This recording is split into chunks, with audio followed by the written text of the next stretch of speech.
अस्सलाम वालेकुम students, my name is Mohammad Zaheer और आप देख रहे हैं हमारा यूट्यूब चैनल जीएस मैथ। उम्मीद है कल वाली वीडियो आपको अच्छी लगी होगी और आपको समझ में भी आया होगा।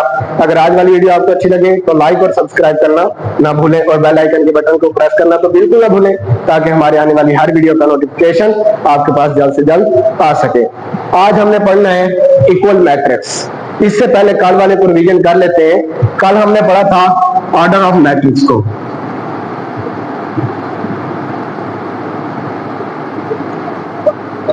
इजी था, बहुत इजी था। उसमें हमने क्या देखा था, अगर आपके पास एक कॉलम ए दिया हो 1 2 3 4, तो आप उसमें क्या करते थे, काउंट करते थे नंबर ऑफ रोज को और नंबर ऑफ कॉलम को। यानी ये जो हॉरिजॉन्टल इंक्रीज होती है इनको क्या कहते हैं, रो कहते हैं, और ये जो वर्टिकल इंक्रीज होती है इनको क्या कहते हैं, कॉलम कहते हैं। तो हमने क्या किया था, इनको काउंट किया था और फिर ऑर्डर लिख दिया था। तो वो क्या ऑर्डर बना था इसका, देखें, काउंट किया हमने 1 रो 2 रो, तो यहाँ पर 2 लिख दिया, दरमियान में बाय लिखने के बाद फिर कॉलम की एंट्री लिख देते हैं, कितनी है, 2 कॉलम है। तो ये हमने कल किया था ऑर्डर ऑफ मैट्रिक्स को, ऑर्डर ऑफ मैट्रिक्स को हमने कल किया था। तो आज हमने देखना है इक्वल मैट्रिक्स। क्या देखना है, इक्वल मैट्रिक्स। तो इक्वल मैट्रिक्स क्या होता है कि अगर आपके पास 2 मैट्रिक्स ए और बी दिए हुए हो, यानी 2 मैट्रिक्स हो, ए और बी हो, उनमें आपने देखना है कि उनका जो ऑर्डर है, पहली बात जो उनका ऑर्डर है वो सेम हो, दूसरी बात उनकी जो इंट्रीज है, यानी जो ये इंट्रीज दी हुई है वो भी सेम होनी चाहिए। यानी हम 2 चीजें देखेंगे इक्वल मैट्रिक्स में। पहली चीज क्या देखेंगे कि जो आपको ऑर्डर दिया हुआ मैट्रिक्स दोनों का बराबर होना चाहिए। दूसरी चीज क्या देखनी है कि जो इंट्रीज दी होती है ये भी दोनों में क्या होनी चाहिए, बराबर होनी चाहिए। तो आज देखते हैं, इसमें मैंने सिर्फ 2 बातें बताई हैं कि क्या हो, 2 मैट्रिक्स हो,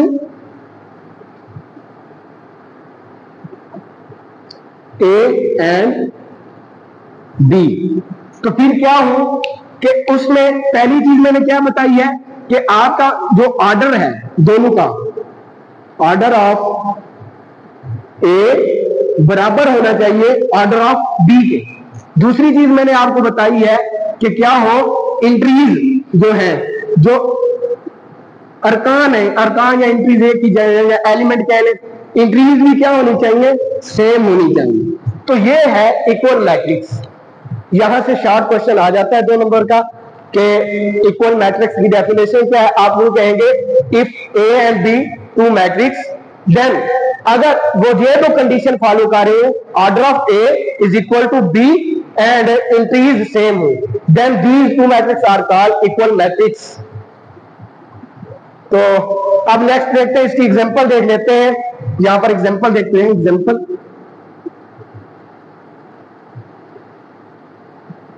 लेट्स सी। ये मेरे पास एक मैट्रिक्स है ए 5 6 9 -3।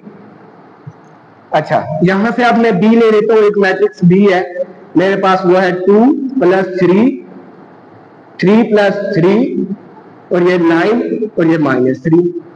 क्या ये सोचे, क्या ये ए और बी इक्वल मैट्रिक्स है? लेट्स सी, देखते हैं। देखें, अगर मैं इसको सॉल्व करूं, इसको सॉल्व करूं, तो ये मेरा क्या बन जाएगा, बी वाला मैट्रिक्स मेरे पास क्या बन जाएगा, 3 + 2 5 बन जाएगा, 3 + 3 6 बन जाएगा, ये 9 बन जाएगा, ये -3 बन जाएगा।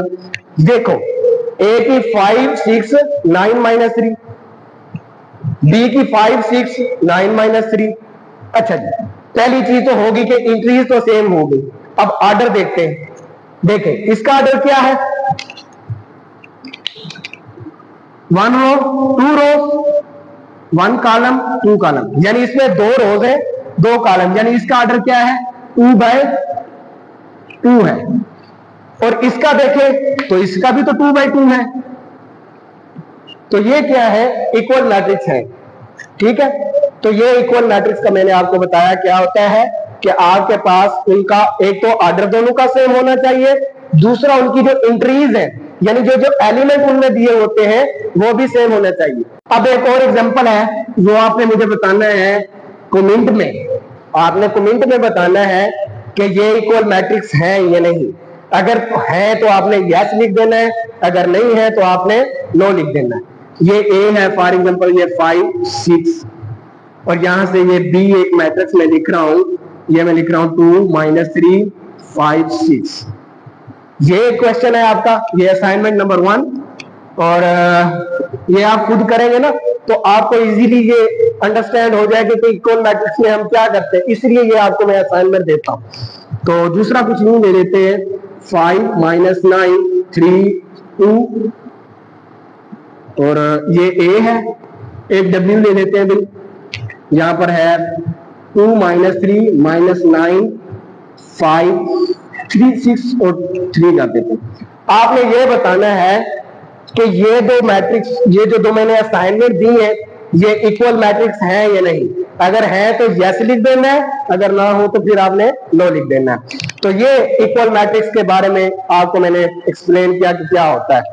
अब आपको 1.1 जो आपकी एक्सरसाइज है उसमें से कुछ क्वेश्चन देखते हैं कि किस तरह के क्वेश्चन है।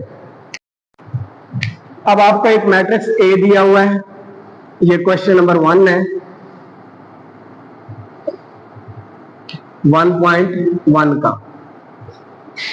इसमें आपने क्या करना है, क्वेश्चन नंबर 1 में कुछ भी नहीं करना, छोटा सा काम है। आपने क्या करना है, आपके पास जो मैट्रिक्स दिया होगा उसका आपने ऑर्डर फाइंड करना है। ऑर्डर मैंने कल भी आपको वीडियो अपलोड मैंने की है, वीडियो अपलोड वहां से देख लें। अगर वो नहीं समझ आ रहा, आज भी मैंने एक्सप्लेन किया है। देखें यहाँ पर आपको एक मैट्रिक्स ए दिया हुआ है 2 3 और -5 6 ये आपको एक मैट्रिक्स, पहला क्वेश्चन का ये पहला पार्ट है। मैं सिर्फ एक जुज करूंगा, बाकी जुज आपने खुद करने। देखें इसमें क्या करना है, मैंने आपको ऑर्डर का बार बार बताया है, क्या आपने नंबर ऑफ रोज को देख लेना है और नंबर ऑफ कॉलम को देख लेना है। तो इसमें कितनी नंबर ऑफ रोज है, 1 और ये 2, और कॉलम देखें 1 2। ये मुकम्मल जो होती है ना, यहां से लेके यहां तक ये मुकम्मल एक रो है, यहां से लेके ये सारी एक रो है। अगर कॉलम का कहूं तो ये जो कॉलम होता है, ये सारी एंट्रीज एक कॉलम में आती है, ये दूसरे कॉलम में आती है। तो ये इसकी देखें कितनी रोज है, 2 रोज है, दरमियान में बाय लगा देते हैं, और कितने कॉलम है, 2 कॉलम है। तो इस तरह से आपने क्वेश्चन नंबर 1 सॉल्व कर लेना है कि ये क्या है। इसमें आपने सिर्फ ये बताना है कि इसका ऑर्डर क्या है। अब क्वेश्चन नंबर 2 में करवाता हूं। क्वेश्चन नंबर 2 भी मुश्किल नहीं है, इजी है, वो भी अभी हमने पढ़ा है। उसमें आपने बताना है इक्वल मैट्रिक्स के बारे में। किसके बारे में बताना है, इक्वल मैट्रिक्स के बारे में बताना है। इक्वल मैट्रिक्स अभी मैंने आपको एक्सप्लेन किया है कि वो मैट्रिक्स होगा जिनका एक तो ऑर्डर सेम होगा, दूसरा क्या होगा, उनकी एंट्रीज सेम होंगी। मैंने एग्जांपल पीछे सॉल्व की है, वो चेक कर लें। अगर आपको नहीं समझ आया पीछे जाके दोबारा चेक कर लें। तो आप क्वेश्चन देखें, ये क्वेश्चन नंबर 2, इसमें से आप देखें जिनकी एंट्रीज सेम है और जिनके ऑर्डर सेम है, वो क्या होगा, आपका इक्वल मैट्रिक्स में आ जाएगा। तो ये क्वेश्चन नंबर 2 आपने खुद बैठ के करना है। ये इसमें 3 से 4 पार्ट्स हैं जो इक्वल हैं एक दूसरे के, वो आपने खुद करने। अब जो क्वेश्चन नंबर 3 है, very very important question number 3, very very important question, जो लॉन्ग भी बनता है और शॉर्ट भी बनता है। तो शॉर्ट तो नहीं बनता लॉन्ग बनता है। तो ये क्वेश्चन नंबर 3 देखते हैं। ये क्वेश्चन नंबर 3 1.1 का ये आखिरी क्वेश्चन है जो वेरी वेरी इंपॉर्टेंट है। ये शॉर्ट में भी आ सकता है, लॉन्ग में भी आ सकता है। बेसिकली ये ज्यादा लॉन्ग में आता है, शॉर्ट में नहीं आता। तो ये इजी है, सबसे इजी क्वेश्चन है, डरना नहीं है। क्वेश्चन को देख के सबसे पहले इसको सॉल्व करते मजा आएगा सॉल्व करने में। आपने क्या करना है, यहां से जो फर्स्ट एलिमेंट है वो क्या है, a + c है। ये इक्वल के इस साइड पे जो पहला एलिमेंट है उसके बराबर कर दें। इसके ये क्या है, 0 है, इज इक्वल टू आ जाएगा 0। इसे क्वेश्चन नंबर 1 कह दें। सिमिलरली सेकंड को सेकंड के बराबर कर दें, a + 2b is equal to किसके बराबर आ जाएगा, -7 के बराबर। ये इक्वेशन नंबर 2 हो जाएगी। सिमिलरली इसको कर दे इसके बराबर, c - 1 इज इक्वल टू क्या आ जाएगा, 3 के बराबर आ जाएगा। इसे इक्वेशन नंबर 3 कह दें। 4d माइनस 6 2d के बराबर आ जाएगा, इसके बराबर आ जाएगा। 4d minus 6 is equal to 2d के बराबर आ जाएगा। इक्वेशन नंबर 4 कर दें। कुछ भी नहीं किया, पहले को पहले के बराबर, दूसरे को दूसरे के बराबर करके हमने क्या कर ली, इक्वेशन बना ली। अब क्या करते हैं, देखें इसमें से आप वो इक्वेशन सॉल्व करें जिससे आपके पास कोई वैल्यू आ जाए। देखो ये क्वेश्चन, ये जो इक्वेशन नंबर 3 है, इसमें से एक जो है वो आपको अल्फाबेट में से दिया गया है, एक कांस्टेंट और एक कांस्टेंट। अगर मैं इस इक्वेशन नंबर 3 को सॉल्व करूं तो ये इजीली सॉल्व हो जाएगा। मैं लिखता हूं बाय सॉल्विंग इक्वेशन 3। इक्वेशन 3 क्या है उसको लिख लेते हैं भाई, वो है c minus 1 is equal to 3 के बराबर है। तो क्या होता है कि ये -1 है, ये इक्वल के उस तरफ जाएगा तो क्या हो जाएगा, प्लस का 1 हो जाएगा। अगर इधर +1 होता उधर जाकर माइनस हो जाता, ये माइनस का उधर जाकर प्लस हो जाएगा। तो ये क्या हो जाएगा, 3 + 1 हो जाएगा। तो यहां से c की वैल्यू क्या आ जाएगी, 4 आ जाएगी। ले जी, c की वैल्यू आ गई। हमने इसमें कुछ नहीं करना, सिर्फ क्या करना है कि ये जो a b c और d दिया हुआ है ना, इसकी वैल्यू फाइंड करनी। अब c की वैल्यू आ गई। अब देखें इस इक्वेशन में ये c खड़ा हुआ, आप ये वैल्यू उठा के इस c की जगह रख दें। ये कौन सी इक्वेशन है, इक्वेशन नंबर 1 लिखे, put c is equal to 4 in equation 1। Equation 1 क्या है उसको लिख लेते हैं भाई, वो है a plus c is equal to 0। अब c की वैल्यू क्या है, 4 है, वो लिख दे। तो ये क्या आ जाएगा, a c की जगह क्या आ जाएगा, प्लस का 4 इज इक्वल टू 0। तो यहां से a की वैल्यू +4 है, उधर जाकर -4 हो जाएगी। तो यहां से a की वैल्यू क्या आ गई, -4 होगी। यानी हमने c की वैल्यू फाइंड कर ली और a की वैल्यू फाइंड कर ली। अब किसको सॉल्व करें कि हमारे पास b और d की वैल्यू आ जाए। देखें a की वैल्यू क्या निकली है, -4।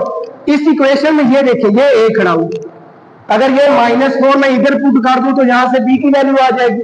तो यहां पर मैं लिखता हूं by putting a is equal to -4 in equation, कौन सी इक्वेशन है ये, 2 इक्वेशन है, इक्वेशन 2। तो ये इक्वेशन 2 में अगर मैं a is equal to -4 put कर दूं, सबसे पहले इक्वेशन 2 लिखते हैं, वो है आपके पास a plus 2b is equal to -7। हाँ जी, a की वैल्यू निकली है -4, तो यहां पर मैं लिख दूंगा -4 plus 2b is equal to -7। ये -4 है, उधर जाकर +4 हो जाएगा। तो 2b इज इक्वल टू आ जाएगा, -7 में से 4 को माइनस करें, 7 में से 4 को माइनस करें तो बचेगा 3। फिर बड़ी रकम के साथ सिंबल कौन सी है, माइनस की है, तो ये माइनस का 3 आ जाएगा। तो यहां से b की वैल्यू क्या आ जाएगी, ये 2 इधर मल्टीप्लाई हो रहा है, इधर आकर डिवाइड हो जाएगा। तो ये आपकी b की वैल्यू निकल आई। 4 चीजें आपने जहन में रखनी है। अगर इधर कोई इक्वल से पहले, यानी इक्वल से पहले अगर प्लस है, वो इस साइड पे आएगी तो माइनस हो जाएगी, इधर प्लस होगी तो इधर माइनस हो जाएगी। अगर इधर माइनस है तो इस तरफ आगे प्लस हो जाएगी। दो बातें। तीसरी बात जो है, अगर इधर कोई चीज मल्टीप्लाई हो रही है, जैसे a के साथ 2 मल्टीप्लाई हो रहा है, इधर मैं 1 लिख रहा हूं, ये 2 a के साथ मल्टीप्लाई हो रहा है, तो इधर आकर क्या हो जाएगा, डिवाइड हो जाएगा। अगर ये 2 इधर डिवाइड हो रहा होता तो ये इधर आकर क्या हो जाता, मल्टीप्लाई हो जाता। ये 4 बातें आपने ध्यान में रखनी है। एक चीज, इक्वल के इस तरफ अगर लेफ्ट तरफ ऐड हो रही है तो राइट में माइनस होगी, अगर माइनस हो रही है तो ऐड हो जाएगी, अगर मल्टीप्लाई हो रही है तो डिवाइड हो जाएगी, डिवाइड हो रही है तो मल्टीप्लाई हो जाएगी। तो ये 4 चीजें आपने ध्यान में रखनी है। तो b की वैल्यू आ गई। अब इस इक्वेशन को सॉल्व करते हैं, यहां पे कर देते हैं सॉल्व इक्वेशन 4। इक्वेशन 4 को सॉल्व करते हैं भाई, ये है 4d minus 6 is equal to 2d। अब देखें ये d वाला है, ये भी d वाला है, यहां से ये प्लस का इधर आकर माइनस का 2d हो जाएगा, -6 इज इक्वल टू 0 आ जाएगा।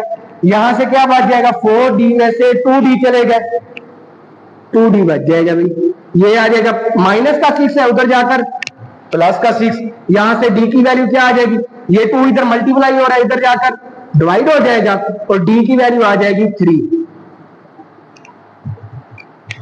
दोबारा देखें इसको, यहां से देखें आपके पास था 2d इज इक्वल टू आ जाएगा 6 के बराबर, 2d इज इक्वल टू 6 के बराबर, 2 इधर क्या हो रहा है मल्टीप्लाई हो रहा है, उधर जाकर डिवाइड हो जाएगा, तो ये क्या आ जाएगा d इज इक्वल टू 3 आ जाएगा।